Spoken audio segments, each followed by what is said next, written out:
I'm really excited. Okay, first of all, I'm I really have excited Wendy. too. I know. I have Wendy Solganik she is Willa Wanders Instagram on her Instagram handle. She is the founder of Fodder School.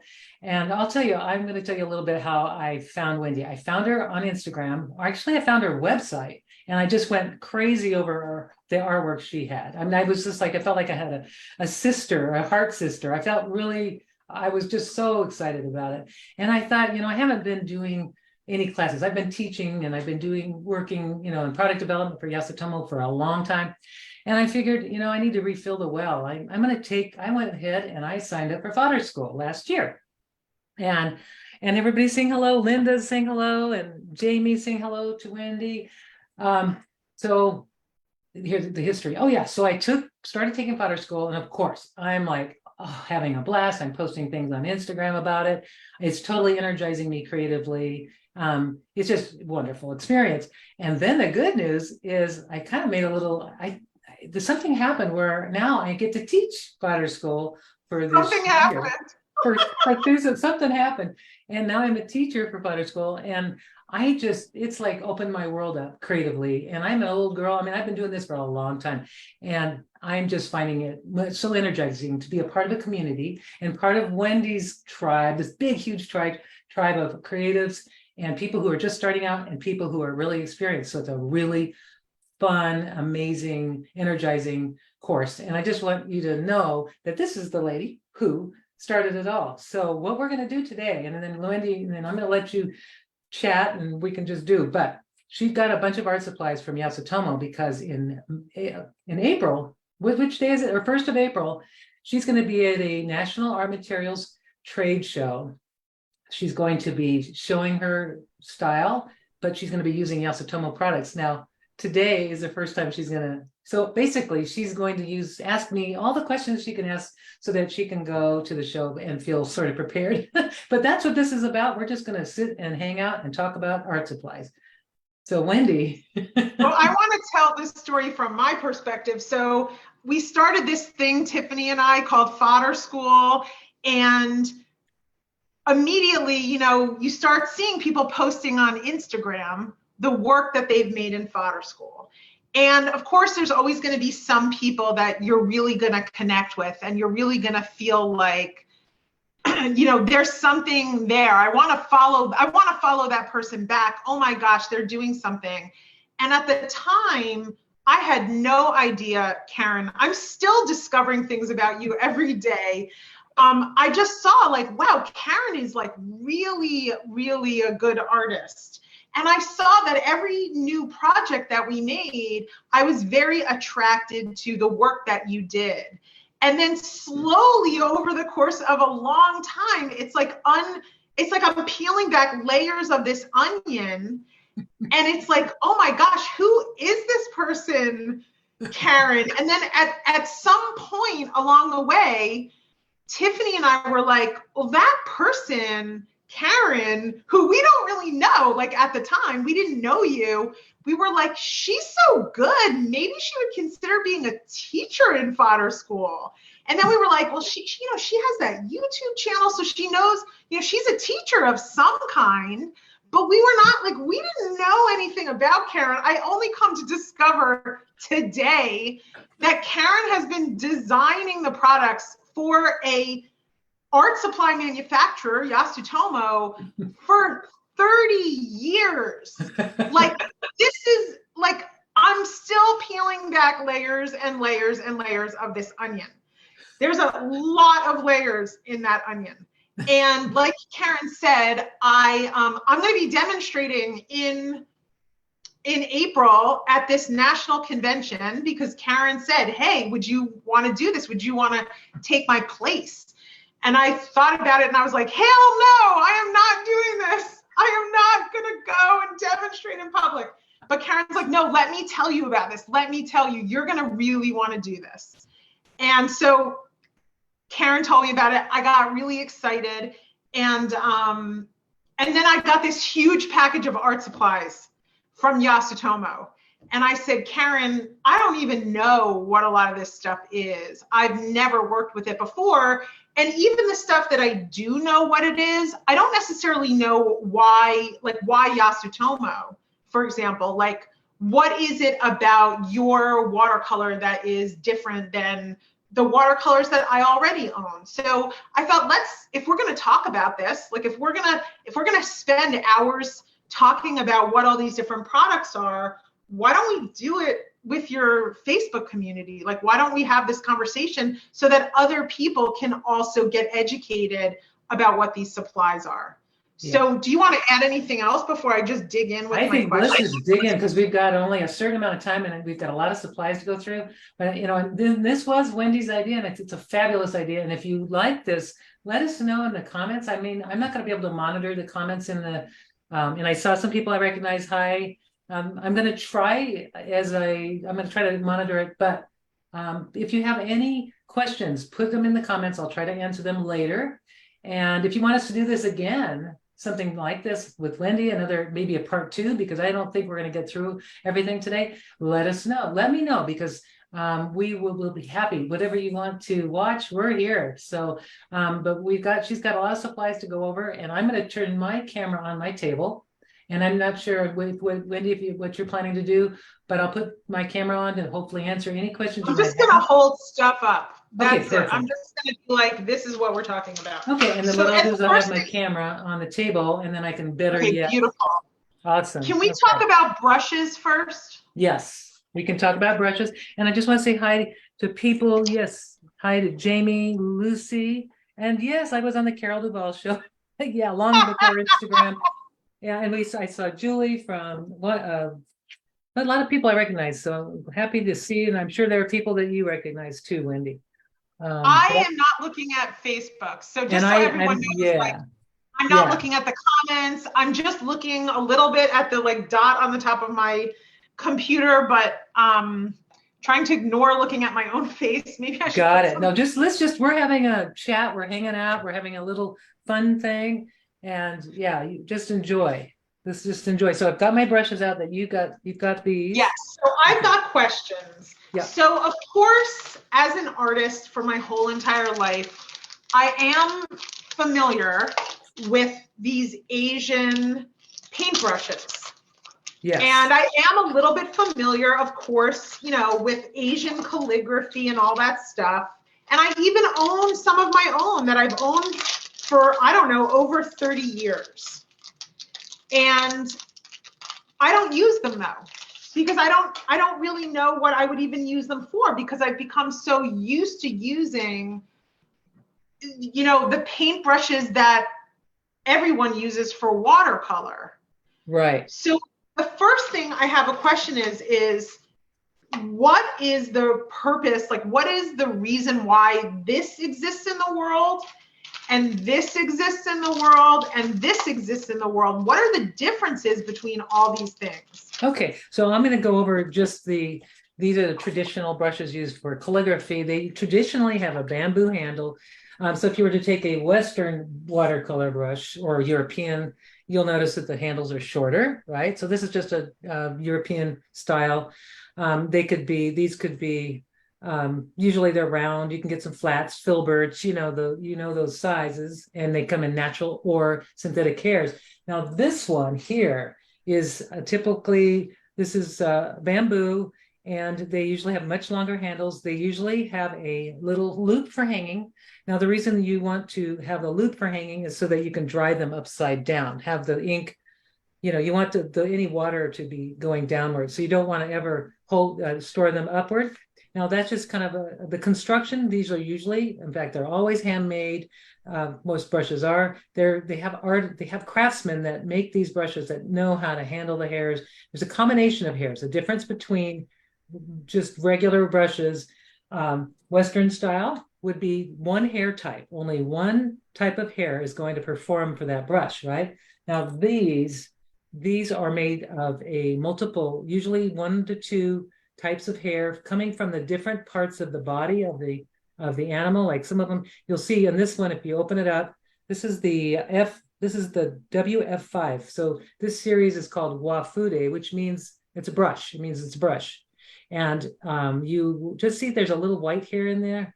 These have a combination of hairs that create the stiffness and spring that you might want to have, and also the water holding capacity, which like, so on the outer edges, you will have the belly hairs, or, softer hairs that hold more water. And on the inside, you have stiffer hairs, like maybe a tail hair, different animals, tails basically. And yeah, brushes are natural. These are all natural hairs. So sheep hair is used now, goat hair. I can't really tell you exactly the construction because they don't tell us the exact type of hair, but they are definitely natural hairs. And these were picked. Now, I kind of got this long history with Yasutomo. Before we had one of our ladies that she no longer is with us, but she was really great at developing a whole line of brushes. They were called Kumano brushes, and they were from the Kumano region.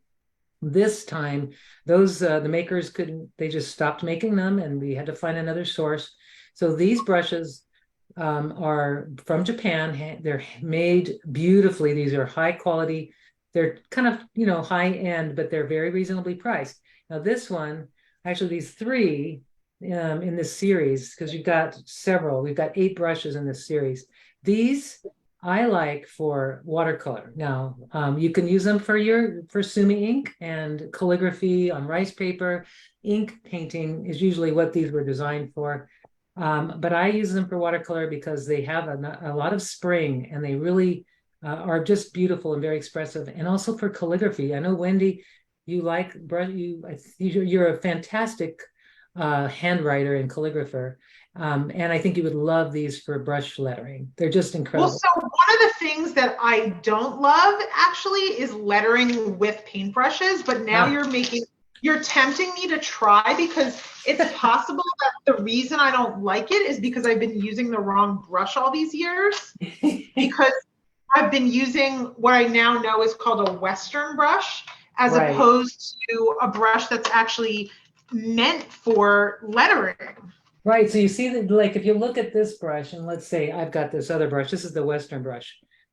See how much shorter the hairs are and much pointier the tips are on this. I mean, look at that tip. So it's going to give you much more water or color holding capacity.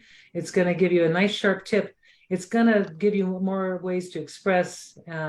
This just does one thing usually. These little brushes do one thing very well. But these brushes do many things very well. So you're gonna find that when you first start using them, Wendy, you're going to just have to kind of learn the language that they have. There's a little language. You notice that when I hold it and it's wet, and then it has like that, it stays in the same shape. Well, that's actually a very desired thing in this style brush painting, because that's how you can get your petal shapes, all of your things that you want to get in your ink painting. But in watercolor, you'll adapt the function of these brushes to your style. But like, I'll just kind of show you, like, I'm sure if you have some watercolor paper. Do you have some watercolor paper handy? Yeah, I just took out the watercolors, and I opened up the watercolor paper. Okay. Awesome. There's a lot of sizing, I think, in one of my brushes. Do you have a trick for how to actually, do you soak it in water for a little bit? I usually actually, these brushes, I can get so excited about it. These brushes, you want to get the sizing out in a different pot of water, but otherwise you'll have a little starch in your water. It's not the end of the world, but there's a starch in there, and it's very, that's how it keeps them good with handling and, transportation and all that. But once you get it in your hands, you'll want to get that starch out, and you're going to always want to have like a little paper towel or a rag, cotton rag, something that you're going to shape. Oops, my towel just poured everywhere.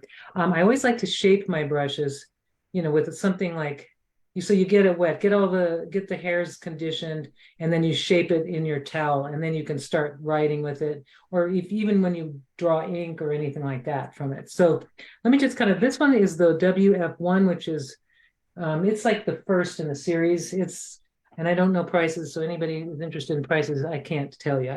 Phoebe's not here. She'd be good at that. But I'm just going to grab a little watercolor paper. rice papers, or even if some of those art papers that you got, if you want, you can grab those. But I'll tell you more about those if we have time today.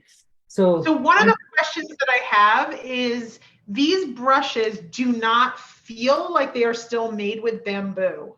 Is it now these are the possible that, You're right. Yes. Okay. So let me explain that. So they have this is like a synthetic. It's called a synthetic bamboo. Now, reason we picked this is we have found in the past that bamboo, when dipped, when people get water, which is going to happen, into the handle, then sometimes the handle splits. Well, this handle will not split because it's made out of a plastic, but it's very durable, but it has that texture of bamboo, but it is definitely plastic. so they last a lot longer than your Yeah, traditional brush? Like the brushes that I used 25 years ago, they would get messed up because you're dipping them in water all the time. right. You're just dipping in water, and then you may, this might crack, or it just might crack because of the humidity levels and changes in weather, all the reasons that bamboo could crack. And so these are a lot easier to take care of, and they are going to be more durable. So, but still, you have the beautiful hairs. Now, these you'll notice because they're natural hair. You're going to notice some shedding in the beginning. Just go ahead and get rid of some of those hairs. When they're new, they just need a little conditioning. But this one, I'm just doing some lettering because Wendy's doing this lettering class, and she's got me thinking about going slow in my writing. But it's kind of happening. But this, you notice too, you can get like, I'm actually taking my brush, I've made a shape with my letter, and I have this little flat, it didn't spring back, I've got this little flat edge. So now I can take that flat edge and make a little fine line at the top. And then I can take that flat edge, turn it, and I make a straight line. So there's like all these things that you can do. And I'm just kind of playing here, but you can create forms, and you'll just get used to this, how these work and how much water and color they hold. And So the thing that I always recommend people start out with before they start just trying to draw letters with a paintbrush is just starting by painting lines. So yes, start with your thinnest line possible and just literally do the line drills. It's just like you're just painting really slowly lines, and you paint the thin lines for a while, and then you graduate slowly up to thicker lines so that you can learn the control of the paintbrush that you're using. Because anyone who would just start, lettering with a paintbrush or really doing any kind of watercolor painting, yeah, you have to get comfortable that makes so much with sense. Like, the yes, and then materials. yeah, and like with this here, now I'm just playing with the colors here, but what I love about brush lettering, even though I'm not doing, you can see I didn't even spell the thing right, but I just love that it's very organic. And it's going to take some practice, but these brushes just handle really differently than the Western. They're a little more unpredictable, so you're gonna have some surprises, but you're also going to learn what you'll be happy with using these for. Like, I find there's certain brushes that I only use for ink. Now, I never like to have a Sumi brush that I'm going to use for just Sumi ink. And I don't like to switch them out, I don't like to go back and forth. And the reason I don't is the Sumi ink eventually will get into this part of the brush, and it's going to be very hard to get out. So your future watercolors, if you were to choose to do a watercolor, is going to have a little black mixed with it. It just is going to happen. So that's why I have my brushes that are specifically for the Sumi ink, and then my brushes that are just for watercolor. So that's a tip I can give anybody who's buying these brushes. Some of these brushes, they range.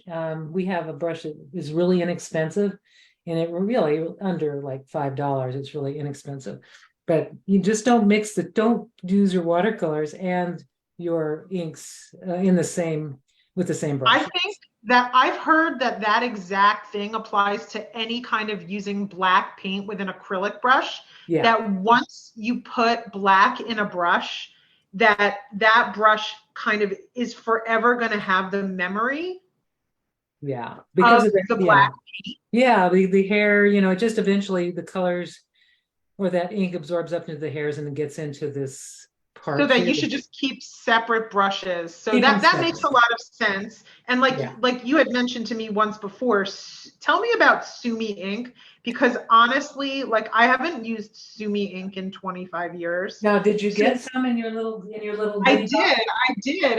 And you mentioned something about how it is like way, way, way more pigmented than any other ink. Is that what you said?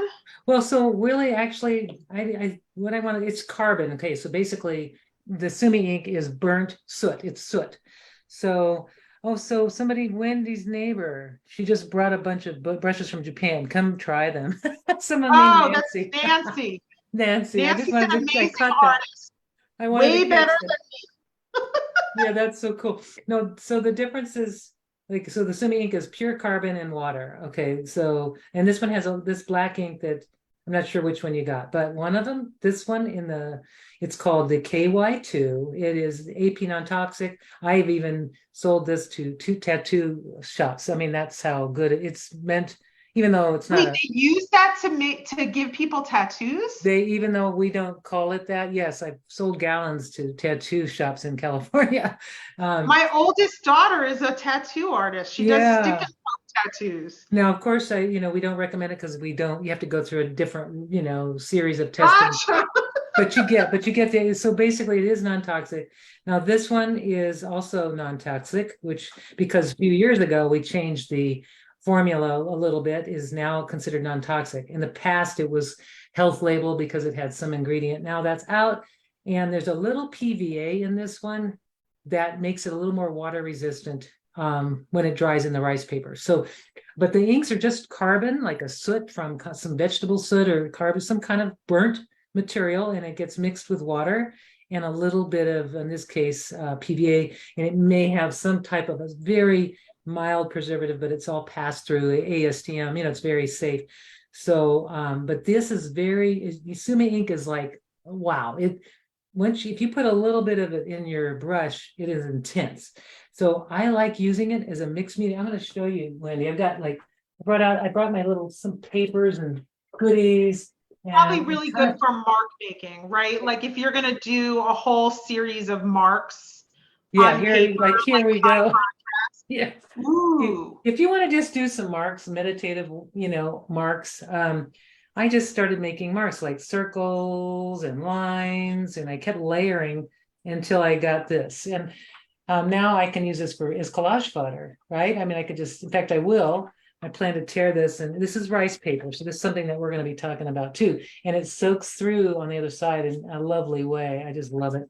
But this is with Sumi ink, and I did not use any watercolor, but I do a lot of mixed where I do the Sumi ink first, and then I change brushes, and then I'll do some watercolor with also. So you can mix it all up. It's definitely very fun to do. So do you have any questions about the brushes in particular? Any brush? I'm just trying out the first one, just painting some lines, just getting comfortable with it. Okay. Also trying out the watercolor. So one of the I'll tell you about products, which set do you have in your the little one or the big one? I have both of them. I have the little one and I have the big one. So I'll tell you about that little one. There's a special thing about that little one, and I'll tell you about both. But one thing I want you to do though, if you want to take out your brushes, take out the one that it's called, where is it? It's it's one of these. I had it somewhere. It's called FW, or I think it's the number 2. Okay, so what I'm looking for, and what's great about our packaging, okay, so Wendy, this is one thing I do for Yasutomo is I create the packaging for these brushes. And I had to learn more about the brushes because I had to create the packaging, right? So we have like different characteristics that we explain in these, how hard they are, how absorbent, how much, water they hold, what kind of spring they have, and the durability, meaning how durable the hairs are, and what kind of point it will make. And it's rated from a 1 to 5. So on the back of your packages, don't throw those away right away when you're learning about your brush, because you'll get that information is going to be on the back. And there's one in particular, and I got to remember which one. been a few months or years since we've done these, but there's one that has a really good snap and it's so exciting. This one. It's this one. Okay, so this is The two, the one, the two, the three, or the four? it's the two. The two. Okay, so I'm pulling my two out. The pull two. And then see, I wouldn't even know any of this stuff if we weren't doing this. Like, I would just walk by this stuff in an art store. I would say, oh, that looks familiar. I wouldn't have any idea what the purpose of it was, that I could possibly even, find that these things were valuable in my watercolor or mixed media art practice. I just wouldn't know. Yeah, no, I know that's why I'm here. So I'm here at your service anytime. And what's really great about this, and anybody else that's watching today, any questions you have that I can't answer because I'm not seeing everything that comes up on the screen, but myself, or when Phoebe gets to her computer, she'll do the same. But I just want you to just kind of know that do not be intimidated by these kinds of brushes, because I used to think, oh, you only have to be a calligrapher, Sumi master to enjoy these. And thank you, June. She says she loves my enthusiasm for Yasutomo products. Oh, thank you so much. But what's amazing about it, I've been to Japan a few times with on behalf of Yasutomo to source products. And there's some products, like, because I'm a mixed media artist. I love watercolor. I was not a Sumi artist. I'm totally in love with the Sumi artists, and I love the styles and the beautiful things. But I took a Sumi class from a master, and I never really mastered the art of Sumi because it takes years of practice. But what I've done is I've actually infused some of that information that I got, and I put it in my own work. And then, so this is being exposed to this kind of art, materials, kind of opens up your world. Now, it might not be this one, it might be number 2 or number 3, but you'll notice the difference between the spring of these brushes. There'll be a spring and a snap that's kind of feels more traditional to you. I'm going to just grab a little, some water here, and using my mixing set here. And the reason this mixing set is actually designed to create color mixes without making mud. So you can mix them all together and you're not going to get mud. That's why they look kind of dark in the tray, but they're very nice to work with. So it's hard for me to even imagine that you could mix colors together without creating mud, because you can make beautiful browns. I've never heard of that before. You can make beautiful browns, but you're not going to make, like icky dead colors, that just sort of die after you would place them on the paper. They sort of become, opaque, and, that happens. So how did you develop a product that wouldn't make I like the neutral colors, so I don't have a bias against neutralized color, but you're saying, like, you wanted to create something that wouldn't neutralize? Well, you can make neutrals and gorgeous mouse colors, I call them, but you won't make them opaque. You can mix them together without ruining it. I'll give you a story. Back in the days when I was in college taking a watercolor course, I bought 3 primary colors. I bought some student grade watercolors. I think it was probably the colors that looked pretty to me. I think it was probably not phthalo blue. It was cobalt blue, and I bought some cadmium yellow, and I bought some cadmium red. Okay, so people who know pigments know that those colors, when you try to mix cadmium red and cadmium and phthalo, or not phthalo, cadmium red and let's say cobalt blue or manganese or something like that, they may not make a purple. Just like, and I learned that because I would. Because they're not really the primary colors. They're not. So what these are in this little set here are all modern primary. There's no real, you don't see a bright red in here. You don't see a bright yellow. But when you pick up this beautiful quinacridone or new gamboge, I don't remember which color now, but the pigment names are on the thing. But now I've got this gorgeous transparent yellow that I can make. It's now a beautiful yellow. And now I can mix that with a blue, because these are all the transparent blues, and I'm going to get a gorgeous green. I'm also going to get. Oh, okay. This makes total sense to me now. Yeah. And then you can You mix have them. selected the pigments that mix beautifully together, Yes, not the pigments that you think are going to mix together, like cadmium red, which is not going to mix well. right.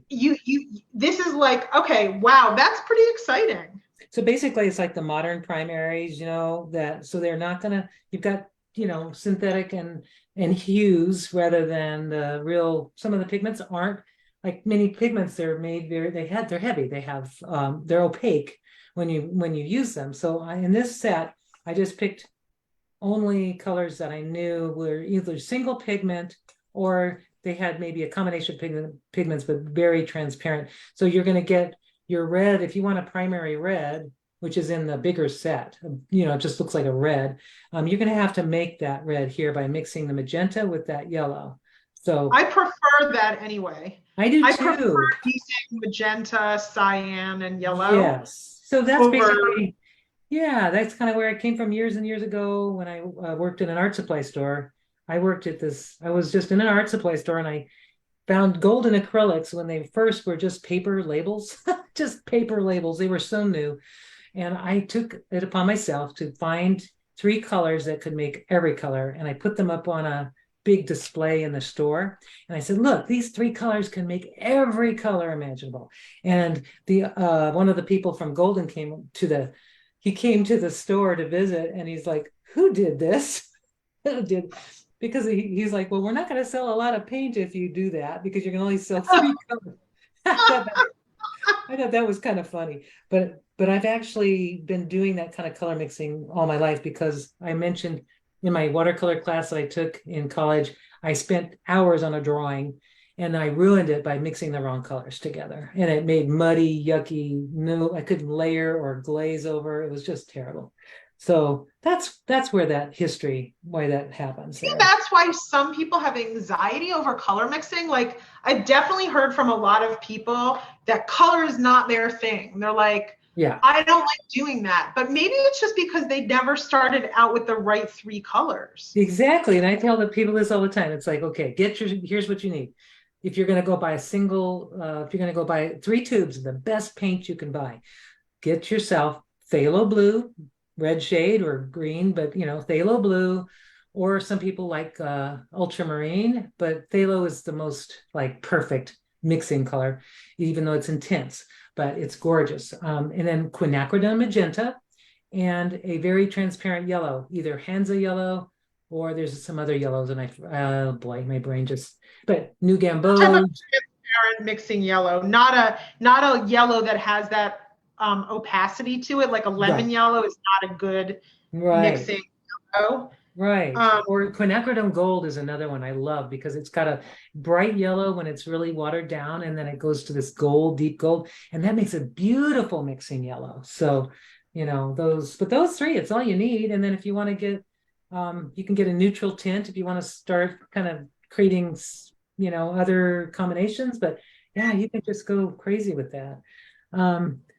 Can so you I list? want to know more about these watercolors. They're a little different than what I'm used to, but I want to show people. I'm Yeah. just getting to know the brush. Ooh, Like, I'm just doing thin lines. I'm doing undulating, thin to thick, then back up again, that's the beginnings of how people make leaf shapes. And then yes. I'm doing thick lines. I'm getting to know the brush. I'm getting to know the paint. So these paints, what do we need to know about these paints? Who are they for? Like, who are they designed for? Who are you marketing them for? They are for the beginner up to, I guess I'm going to say, the different brands of watercolor. These are premium. I would say these are like premium student grade or even just above that. They're not student grade. They're very, very durable pigments. They have a good light fast rating. But they're synthetic pigments rather than some of the more expensive pigments. So we were able to get these um, where they were reasonably priced, very high performing, but they're not going to give you the granulation that some of the paints that you like. Some of your favorites, you'll have that granulation, which some brands I love. It's like, ooh, I like that color because it has this granulation. These will be pretty non-granulating. I don't see, it's going to be, they're very very smooth. There's not going to be a lot of that going on. But I'd say the professionals, like I enjoy, I've been painting with watercolor all my life. I mean, since I was 13, and that's a lot of years ago. And I love these because they quickly disperse, they dissolve quickly in the water. They're reasonably priced. If I, left this or gave it to somebody, not that they're that inexpensive, but I could gift these, and I won't be breaking the bank. But they're going to perform just as joyful as my colors that I have, the more expensive brands, which I have to say, I do own every brand of color because I love watercolors, and these perform wonderfully. This is why I when we tested these, now Yasutomo doesn't manufacture these.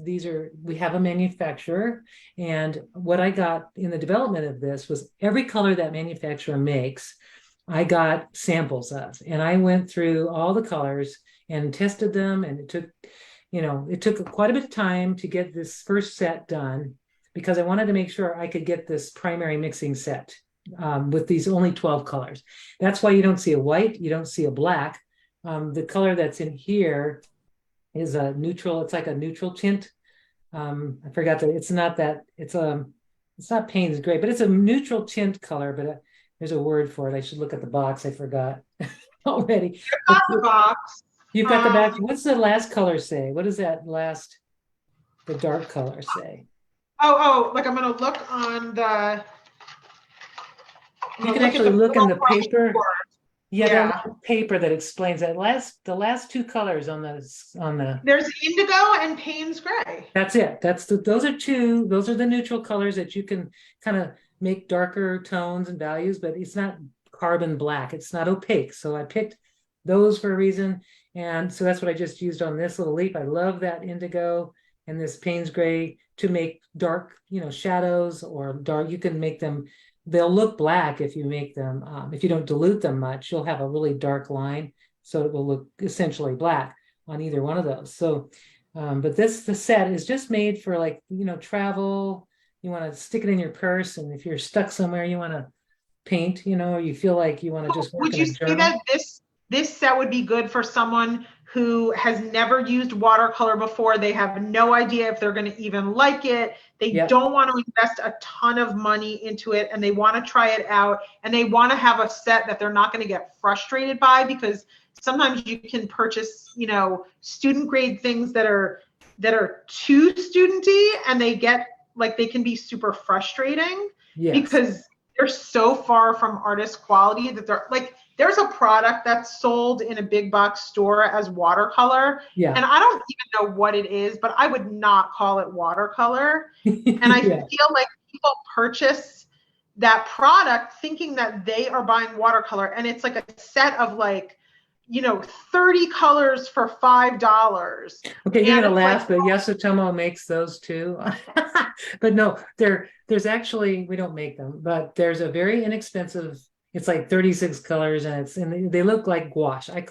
They're very opaque. You can't mix them. There's no way that you can mix those colors, but they're fun for people who just want to play, they're going to use a little, I'd give it to kids who want to just mess around, but to get a really good color, to have the joy of color mixing without the knowledge of the pigments, without knowing which, that cadmium red mixed with the, cobalt blue is going to make a kind of a muddy color. Like, I'm going to just give you this red is a beautiful red. It's not cadmium red. It's a cadmium red hue. So it's going to be cheaper in price, but I'm getting a straight red, it's a beautiful red. You can mix that red with the other set, but you got to mix it with quinacridone, with the gold and the magenta. But here, this red, now I'm going to try to mix it with the blue. And this is, I think, is the, forgot the name of it. Oh, one of the blues, cobalt blue. I'm going to mix that, and I'm going to try to make a purple. It's not bad. I mean, I can get a kind of a purple tone, but it's kind of on the muted side. So basically, it canceled it out. Now, let me, do that with the magenta and the phthalo, and it's going to be a different experience. So here we've got our magenta. That's not the magenta. This is the magenta right here. Got my magenta. No, that's not it. It's here. There it is. And I'm going to mix it with the phthalo. And I'm going to get a beautiful, very brilliant purple color, purple tone that's going to show the paper underneath. And that's, Can I say how lovely this paper is? So this is my first time ever using the Yasutomo watercolor paper. I didn't even know this was a product that existed. And it says that it's cold press. Yes. But it's got like a very soft, is this 100%? Oh, it's because it's 100% cotton. It's 100% cotton, and it's just different than the same with the hot press that you'll get. And I wanted to answer a question that somebody, I see a question. Susan, you asked me to list and somebody asked if you could turn your camera on what you're doing, but I don't know if you can, but. I don't have that. I'm literally doing the most basics. So I'm just looking at now, welcome everybody. Someone wanted to know the name of the colors that I talked about. Okay, here they are. I'm not typing them, but so somebody can type them in, that'd be awesome.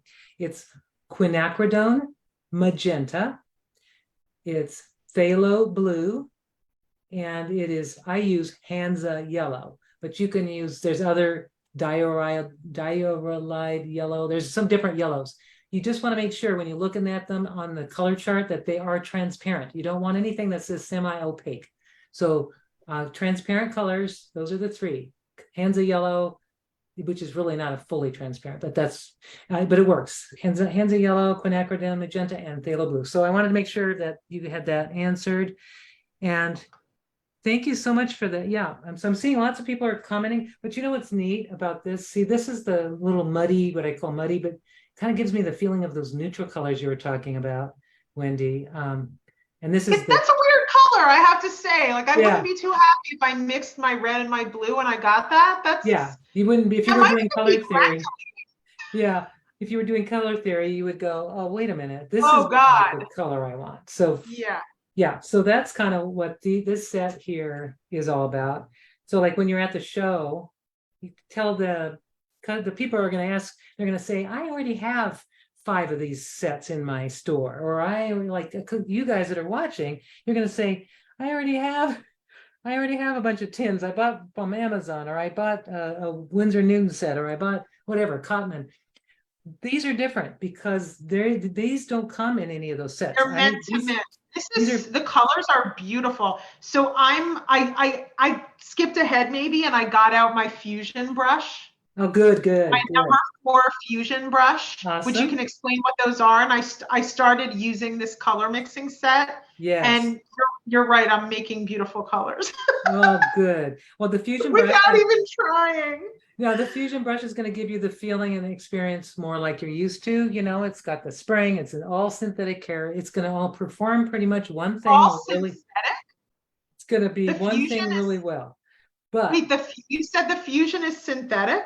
Yes, it's synthetic hair. That's amazing, because the more we can get away from using like animal hair, the better it is for animals. Yeah. So these are beautiful brushes. I have a funny story about when I first started working at the art supply store. I had no idea. I was a vegetarian for like 12 years, and I had no idea about the brush making process. And I always thought when they'd say, oh, this is squirrel hair or whatever, I think that they would just go and shave the hairs off of the tails and go let them run away and grow some more hair back. And that's basically what I thought. And then I was dumbfounded when I found out about how brushes are made and how. But I don't even know. Actually, you're going to tell me this, and I don't even know. Well, I don't want to freak you out, but actually, it's a beautiful thing because they're using all the parts of the animal. So let's say if it's an animal that is harvested for whatever leather, I know that there's vegans out there, I don't want to offend anybody, but it's basically the brush people, the people who make brushes are the scavengers of they're not running around hunting these animals. They're getting this from the fur industry, from the packing industries. This is fur it's not really specifically for brushes. They just get like waste product from another industry. Yeah, so they're basically utilizing as much as they can of the animal. And so thank you, dear goat. But I think with sheep hair and goat hairs, that is a story I think that I could maybe I'd love to have an interview with a brush maker just to see, get those real details about that, because I don't know all of them. But I just know that it's a beautiful industry that they use what's left. It's not like they're, yeah, savages out there getting brush, animals for brushes. But what I love about the fusion brush is that it has a spring. It's going to perform only one way. So your spring is going to be exactly the same. This is a brand new brush. It just came out. So Wendy, you probably have, you and a couple people only have these, but they are, they're Japanese or Asian style with a long synthetic bamboo. It has a hanging loop, and it also has this really nice metal ferrule that makes for a really sturdy brush where they insert the hairs and it creates a very strong bond. So shedding is going to be minimal, but also they come to a really fine, almost like a one hair point. So when you're working on them, you'll see that point stays nice and sharp. Do you like that brush, Wendy? I'm loving it. Where did you say, did you visit brush making? Like you went to a brush making factory at some point? I have actually never been to a brush making factory. My colleagues have, but I haven't. I've been to other factories, but not, for some reason I somehow got out of the brush, but I really want to know. But if you look at like I'm making a letter here, and it's just really easy to make a letter. Much easier. All right, I'll try. I'm a little bit afraid of trying to do letters, but I'm going to do it. Okay, I'm going to try to write my name. Just try, and you're going to be surprised. Look at my W. The colors are absolutely beautiful. Like I'm just literally mixing in, like, I'm just going to mix another one in and mix another one in, and like you're right, you can't make a horrible looking color. All right. I love this. This one person said one brush maker buys old fur coats and repurposes them into beautifully crafted brushes. Thank you for that, Jamie. Cool. Isn't that awesome?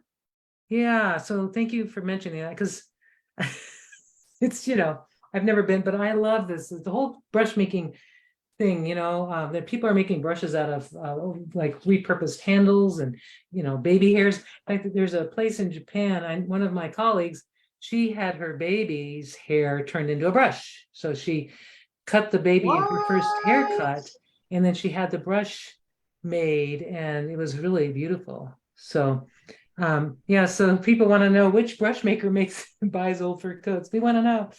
So, and then Wanda says she found the Niji watercolor set on the wet paint website. So wetpaintart.com sells these watercolor sets, anyone, if you want to get them now. Yasutomo we have Blick is our retailer. We have Michael's, Hobby Lobby. We have products in Dick Blick online and in their stores. They're everywhere. And if you can't find them anywhere, of course, contact Yasutomo and they'll be happy to help you. Like these new Wafudi brushes are so new, they might not be in any pipeline yet, but we're hoping. And there was something I wanted to share with you, and I know that you're loving the watercolor, and I can sit here and play with watercolors forever, but I wanted to talk I can definitely do. I just want to say I can definitely letter. I don't know if this is going to show up as backward, but I can definitely letter with these brushes. So my gosh, that's major progress. Okay, so those brushes are going to be your go-to when you start your brush lettering segments. You can use those. So real quickly, because I wanted to at least tell you about them. I know we don't have a lot. We have about 10 minutes really on the clock, but I'm willing to go a little longer as long as you can. But I wanted to share with you these, because being a mixed media artist that you are, this fabulous mixed media artist, these at first when we came up with these, I changed a few colors. There's another brand that uses this manufacturer, but they just kept the colors exactly as they came out of Asia. And I said, no, we need to have these colors. So I picked a series. Well, we've got some neutral artist colors, which are white, black, gray, sepia, sanguine, and ochre. Okay, those are great for like traditional art, mixed media kind of stuff. And then you've got your purple, pink, blues, greens, and all kinds of fun colors. And I wanted to tell you about how I use them I'm just going to grab this I've got here some of it here, but there's a little bit of it here on this heart here. I was going to grab another heart. I'm just going to grab a piece of paper and just show you what I do with them, because these can be used just for mark making. And it's also. Did you say that these are called the artist crayon? I don't know if you mentioned they're called the artist crayon. Artist crayon. And I want to kind of explain, because if you, let's say you have a collage, we make our big collage sheets, and we want to create some interest in marks. Here we go. I've got these little guys here. These are like some preliminary collages, and I cut them out. And I just kind of thought this needed more texture. In fact, this one already has artist crayon on it, but I think it needs a little light. I need some contrast. So I'm going to take the white, and I'm just going to do like just some marks. And what's nice is now I put that on there, and it's not going to move off. I don't need to glaze it. It's not going to affect anything. It will melt. So I'm thinking for this month's Fodder School, I'm going to be using these because I know we have some melting going on this month. So I'm going to be playing with these. So I wanted to kind of give you like, an idea that you could use these for any of the mixed media stuff, including melting. I've actually used these in caustics, and they melt beautifully. They make gorgeous melted wax art, and just if you're into that kind of thing. But I just I can see what you're talking about now. Just as far as like mark making tools, it's really nice because they can go over anything. Like you're saying, like you can write on acrylic paint and it will make a mark. Yes. You can write over oil-based, anything, like, anything that you've got, you can do it. I mean, it just works like, it's fabulous. It's very opaque. You can see how dark that mark is. Now, is this a fancy product, or is this like, again, like a kind of like value, good deal product? Yes, that's a good question. This is it is considered, these really are marketed for all levels. Okay, so they're not your mama's crayons, or your kids' crayons. They're way more pigmented than that. There's also a blending one, a clear one, so you can do some blending if you want, or just clear wax for melting. Or I take the clear one, and if I don't want sticky paper, I just rub it over my pages and it stops sticking. These kinds of it is an artist grade, but it's not a professional grade in the sense that, it's very reasonable in price, but it's still, these colors are very durable and they last a long time. So yeah, they're fun. They're fun to just see. I just created this. I made it more interesting just by adding that little, they're highly pigmented. Yeah. So I can't wait for this month's Fodder School to play with these and play with all these things. Yeah. Wow. I want to let you know about that. And I'm going to look at my different people. I'm just going to read some comments. We've got a lot of people here today. So wait, can people see how beautifully these are just going over the watercolor? Wendy, it's just love to make whatever, just make marks and that's the artist crayon going over your that's going over the watercolor. How fun is that? So you just gave me an idea. I've got this really dark piece here. It's not even dry, but let me just see. Oh yeah, look at that. Little marks. Oh, hello. Fun. And now I just changed it completely. Yeah. This is fun. And or like sometimes I just take you can take a piece and make a little, this is not dry, I don't think, but I'm gonna try. Oh, it's not dry, but it's actually damp watercolor, and it's working over the damp watercolor. That looks great. You just saved that ugly blob. I did. I want to cut it out and use it as a focal point, right, for something. Yes. Yeah, Fodder right there. What else the artist crayons work good. Remember last month's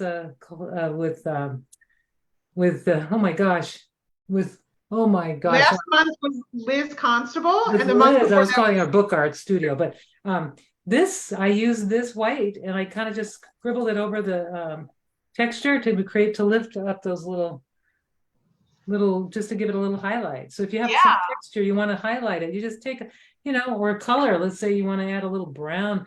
I mean, I can just put a little texture on this and just kind of rub it over. And it's also great for rubbings. If you have something underneath, you want to make like on your rice paper or your deli paper. I'm just going to grab I'm seeing an opportunity here. I've got a brush wrap. There's a brush wrap here I want to play with and see what happens.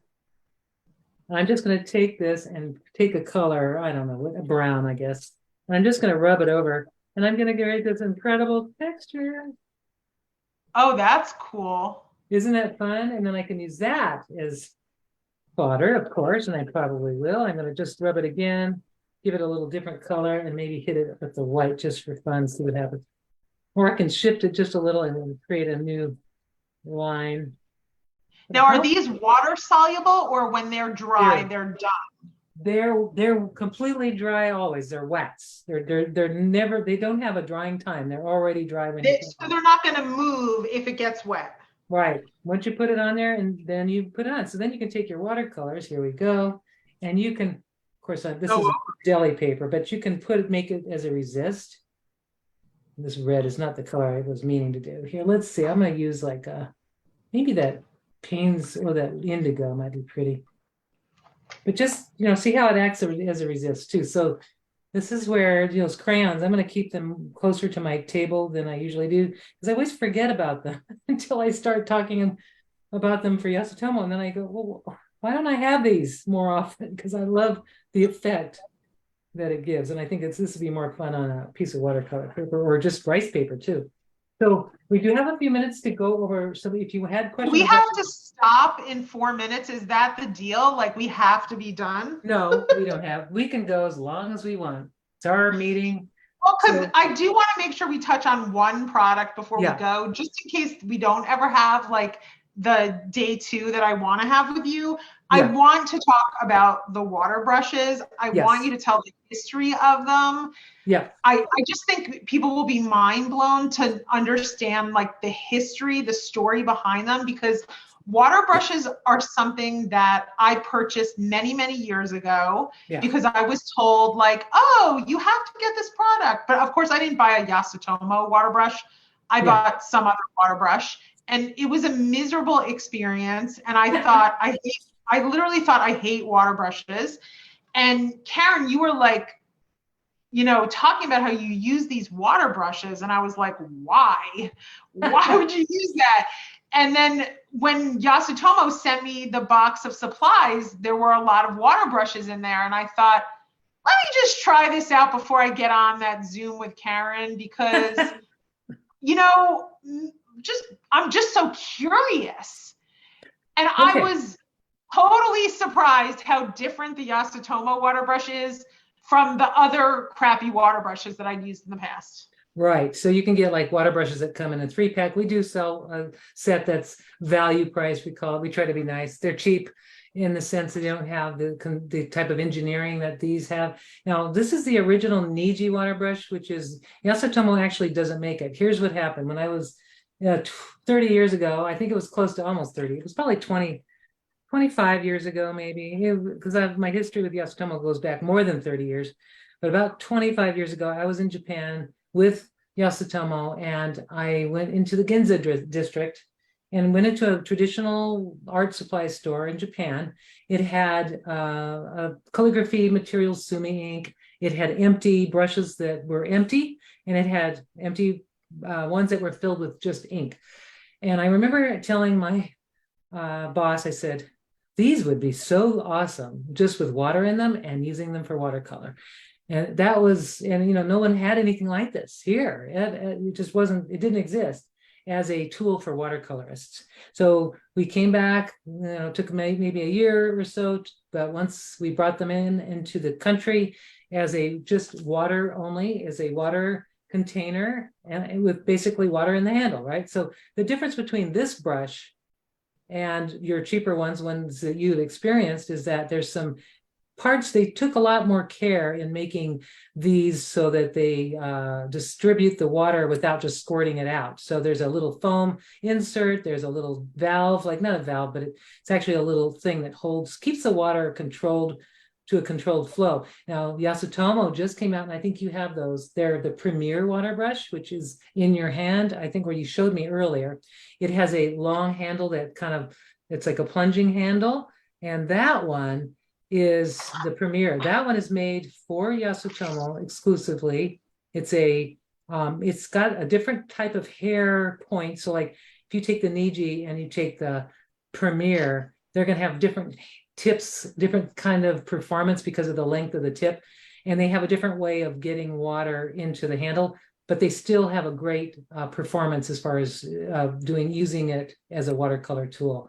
But Niji, we had made sure we had the nicest performing brushes. And then of course, then other companies, wow, water brush, let's do it. And then a bunch of copies came in, and a bunch of other companies that have been doing it for Japan for a long time also came in. Like the other popular one is that's the one I tried. So I think I just picked one to try out, and I think it happened to be the Premiere. The one that you're saying is the Premiere. Does the Premiere have like a purpley bluish body? Could you show that? Well, there's ones that have like. That's the Premiere. Then it's not. I was not trying the Premiere. I was using the one that had the purpley body. That is the Niji, and that's the flat. I think you have the flat. That's what I was so impressed by. I have to tell you, I love. I'm going to just always go back to this one because I love the Premiere. I think it's a great one, but I think I'm just too hard to change, because I'm getting older now. But I really love this because I like the handle that I could squeeze it anywhere I want, and it still pushes out the water. So here, I'll just do a little. Here, I just got water filled in this one. So when I want to change or clean it, and a lot of you probably already seen these, but this, I always kind of prime it a little bit by squeezing out the water, and now the brush is damp. And then when I pick up my watercolor, I can do my thing. You can do lettering, you can do anything you want. You just clean in between the two, just squeeze it out and clean. You can also fill it with inks, liquid watercolors, like P.H. Martin's, Peerless watercolors. They're all beautiful. They go in here, and then you can just have straight watercolor. I love these from using. How would you get anything other than water in here? Like, how do you fill it with something other than water? Because the way that I'm filling it is I'm dunking it in a jar of water. Okay. So I'm not going to dunk it in a jar of. Let me show you a quick. I'm pulling out, I just had to use my teeth to get that. But see this little black thing here? Don't lose that. Yeah.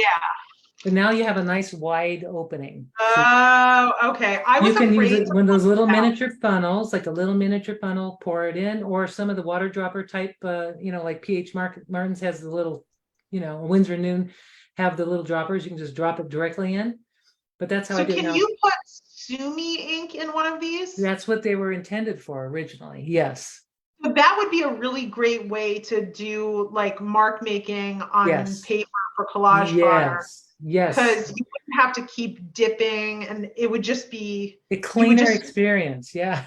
Bring that to do that when you're at the show, because it's perfect. So you could use it have one for watercolor, one for Sumi ink, and you can just kind of interchange your mark making that way for sure.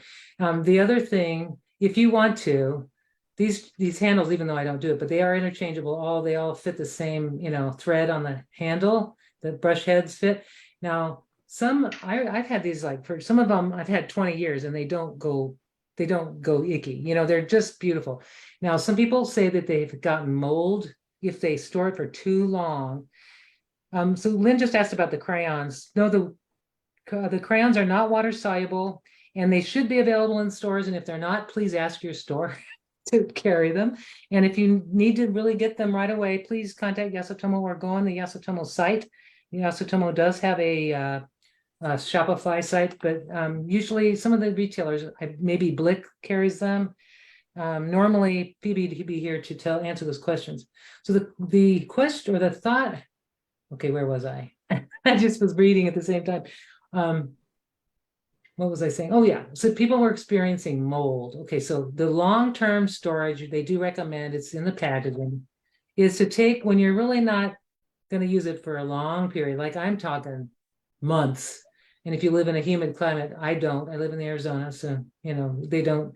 You just want to take it and empty it out. Now, there's ways to fill it. You can either, if you want to empty it out, just squeeze it out straight out with this little valve. It's fine. It's going to come out. Water will come out. But you can take that little cap off and really fill it, or really empty it, or fill it that way. And just store it dry, just kind of store it without the water or the liquid in it. But I've had my water brushes with stuff in them for years, and nothing happens. They don't get moldy. They don't clog. This has a very tight seal. I think you'll enjoy them. They're just so much fun. So I'm going to recommend this flat one. Yes. Because, okay, so if anyone here is like familiar with my work that I like to do, I like to paint lines and then let it dry and then go back and hand letter over the lines. And I've just been doing that with a round brush. And I don't mind that the lines are kind of wonky, but I know that that would kind of like freak some people out. So I just painted these lines with this flat brush, and it's like, you can't mess this up. It's too easy. You've made it too easy for people. So Wendy, here, this is totally inspired by you, of course. I'm just going to show you that, yes, I painted this with that flat brush.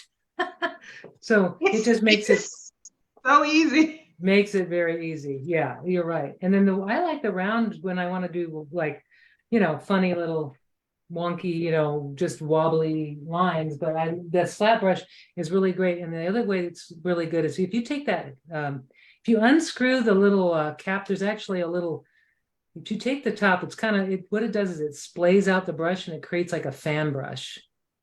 You can just twist that handle a little and it makes a sort of a fan brush. I wish I had one on my person. Okay, that's crazy. Isn't that funny? Then you can make fun little brush. Here, yeah. See, I know I got one in my box here somewhere, but yeah, I'm able to change it up. That's what I've just kind of, with the fun. All right, I've never experienced that in a brush ever. And you can move is it called the bristles? The bristles, yeah. And these are synthetic, they're nylon bristles. You can make a different shape with those bristles. That's crazy. Isn't that fun? Now this is the Premier brush. I'm going to give it some strong. This is the Premier brush. Now it is different. You can't squeeze the whole barrel. You can only squeeze one area, but I like it because it has a very responsive tip. It's got a very, I like the tip. It's really well made. It makes really thin lines, and it makes, depending on the size, is the medium, but I like it for certain things. And this one is just a little different. You have to just plunge it out a little, or you can squeeze on the side. And then to fill it, you have to do a plunging action where you push it down, kind of like a syringe, you have to just pull it up with the air. But these are very nice. These store nice. These also travel well because they don't squish. These will squish if if you're putting some pressure on it somewhere, and you could push that and potentially push out some liquid. And if you have something other than water, potentially you could make it leak out of the tip. This one doesn't, give you that option. It's sturdy. So, I think just having an option to try different things. They're both made with that same kind of construction where they have that foam little, I don't know what it's called. There's another word for it. But in the head of the brush, you've got this little water controller. I call it that. It just controls the flow a lot better than just some of those inexpensive ones. So I just made this assumption when you told me they were water brushes that the bristles were going to be like really crappy. Right. And that's not at all what this is like. No, they're I think not. it's clear that these are not animal hair, that they are synthetic, but they're really soft. Yeah. And they don't feel plasticky the way that I was used to with the other product. So I had a viewer asking about the various papers, and then someone else also mentioned they were going to fill the brush with Sumi, with Higgins Black Magic, which is, as long as the ink is not an acrylic, or if it's not, doesn't have a shellac in it. I think if an ink has shellac, it may clog the bristles. So making sure it's a really water, like a totally water soluble, water reversible in water ink before you fill it with that. But really quickly, Wendy, because it's like 5 after, but if you have a few minutes, we can discuss the papers a little bit. I kind of feel like I really want to deep dive into the papers. Yeah. Okay. Really? So that's it. What we're going to do. And Karen, and yes, the mineral paper, I will, what we're going to do, because we have gone over an hour, and what we're going to do is we're going to do a part 2. We're going to just figure it out. Maybe we'll do it in a week. Hey, Phoebe's not here next week. Maybe we could do it, or we could do it. Or we can do it 2 weeks from now, like on our next live. I think Phoebe would be fine with that because she'd just be getting back from her trip. And why not? Let's do it part 2, Wendy. What do you think? Well, I have so many questions. I Okay. mean, I've never heard of any of these papers. They look beautiful, and I wouldn't even know where to begin with, Yeah. what to do with Right. any of Right. So what I would do is like we have Yasutomo has like mashi paper, we've got torinoko, and just like for the next 2 weeks before we get together again. These papers are art papers from Japan. They are from certain areas, and on the packaging, you're going to see where they're from, like which district they're from. They're specially made. These are beautiful papers, and you're going to notice they're going to be different. Like some are more absorbent, some are more watercolor floats on it. Some are great for bookmaking. Mixed media, absolutely. I'm Lots of looking for bookmaking papers. Like this I'm this would always be looking for papers for yeah. making fodder and making books. Right. So for the fodder, I'm all of these papers are totally appropriate for that. For bookmaking, the Kozo paper is gorgeous, but it is very expensive. So I don't know how you want to use that. But for small books, I think it would be great. And the papers, I use these a lot. Like I'm going to do a quick overview, and then if I'm just going to do a quick thing, like a little sneak preview of what we could do. And I'm going to put the camera on the table for next time when we meet. But I want to show you all these art papers, the rice papers. We have rolls, we have full size sheets, or these are not totally full, but they're sheets that you can use for creating. Let me just show you quickly. I want to get you just excited about when we get together, because maybe in our next meeting we're going to be all about paper, because that's another subject, right? Yeah. So I'm thinking I'm going to just show you some things real quickly, because I want to get you excited about what you can do with this paper. This is all rice paper here. This is all fodder. Basically, it's fodder that I've created with Yasutomo. Ooh, bottle of ink didn't spill. We're good.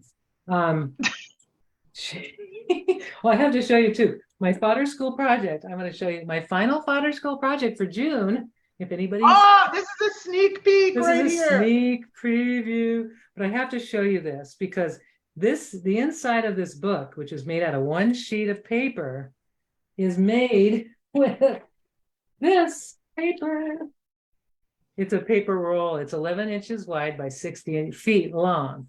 So, and also the fodder that I made, it's the momigami, which is a part of it's a little thing I do, fold and dye paper. This is also that same paper that I just did a fold shibori style dyeing, and that's used with this paper too. So if you are a fodder school person and you want to use this paper, this is what I use.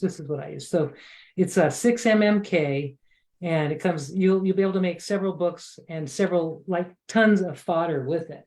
I make What momigami does 6 paper. mmK mean, Karen? I never heard 6 mmK. I don't know. It's kind of like, I have no idea. Momigami, I don't know. It's some code that I have no idea. We just come up with them. We just come up with it.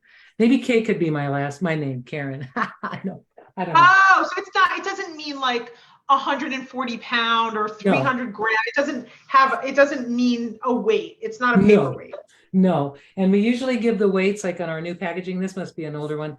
We put the weight of the paper and that more information on it. So, but the paper is very strong, even though it's really light. Like here's a strip I cut to make those snippet rolls last live. It's so strong, and it has a textured side and a rough side and a smooth side.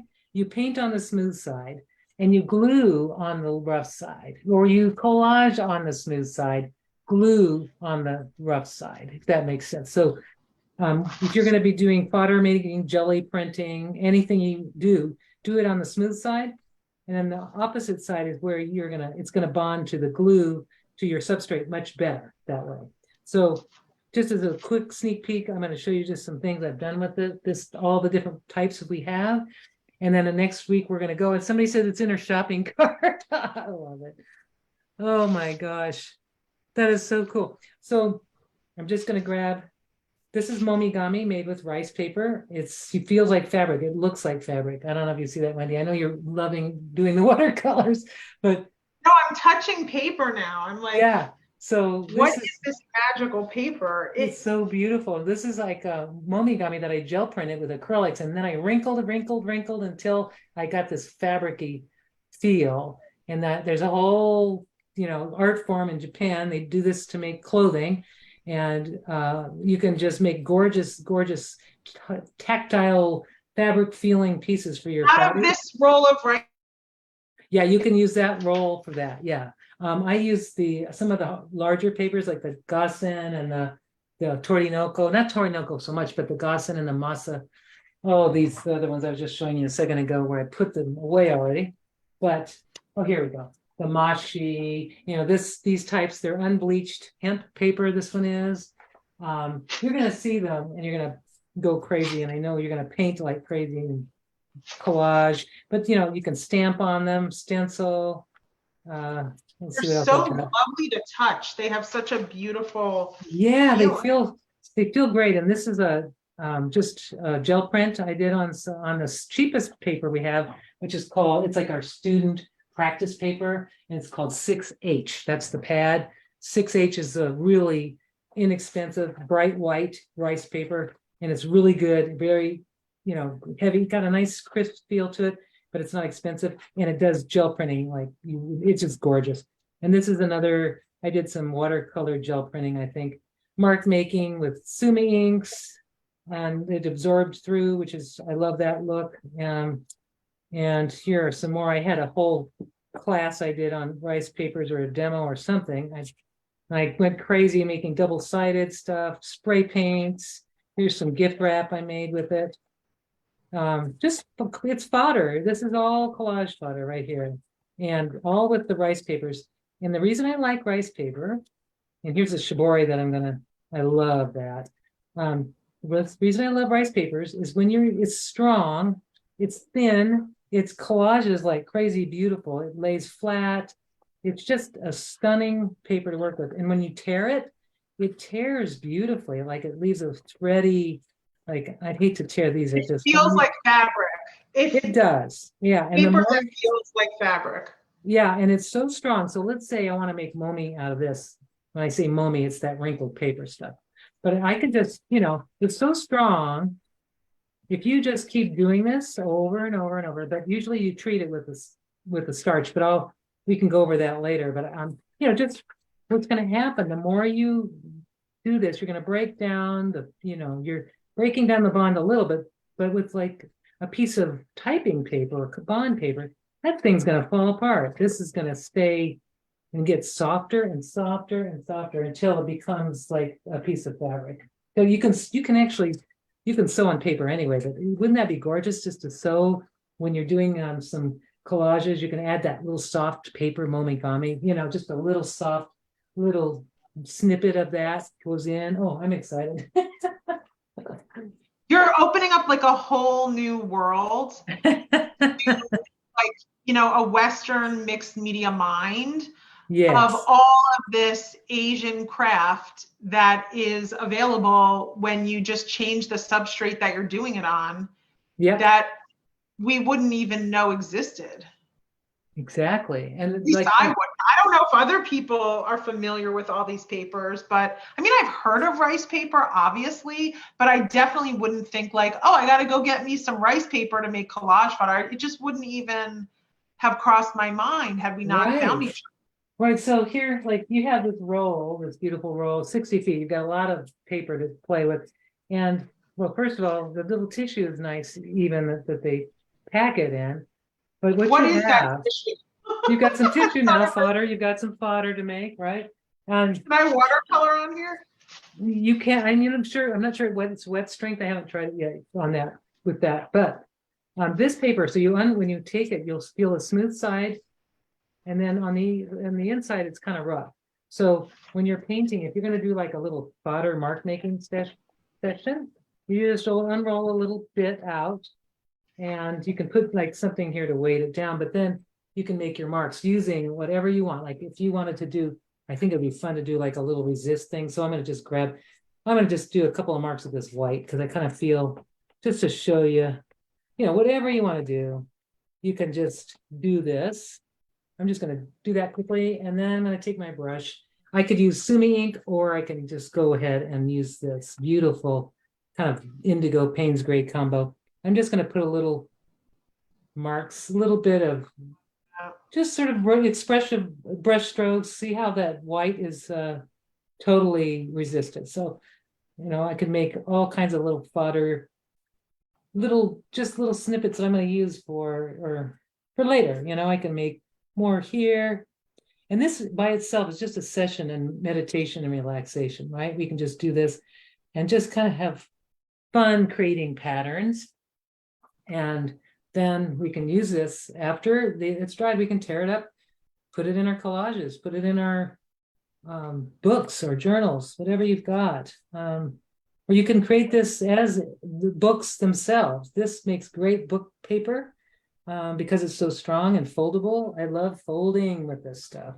So you can get like really super sharp folds, and it's very strong. But what I wanted to show you real quick is I'm going to tear it. Of course, it's wet, but when you're tearing it, look at how I can create like perfect little shapes.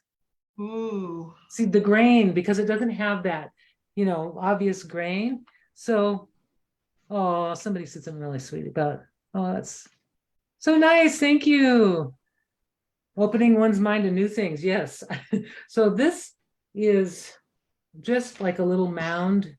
I'm just seeing a little mountain range or something, but yeah, you can just play with this and have lots of fun with it. Just the plain white paper as like a little soft, look at it, I could practically make a circle. Have you tried?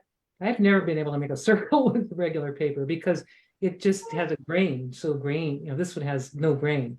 So it is machine made, but it is so much fun to work with. And I think you're going to go crazy with this. I want to do this right now. I don't know if Nancy is still on. I'm not sure. Let me see. Nancy, if you're there, say Nancy hi. from Cleveland, my neighbor, who is literally a professional artist, makes the most beautiful art. She is a professional paper cutter.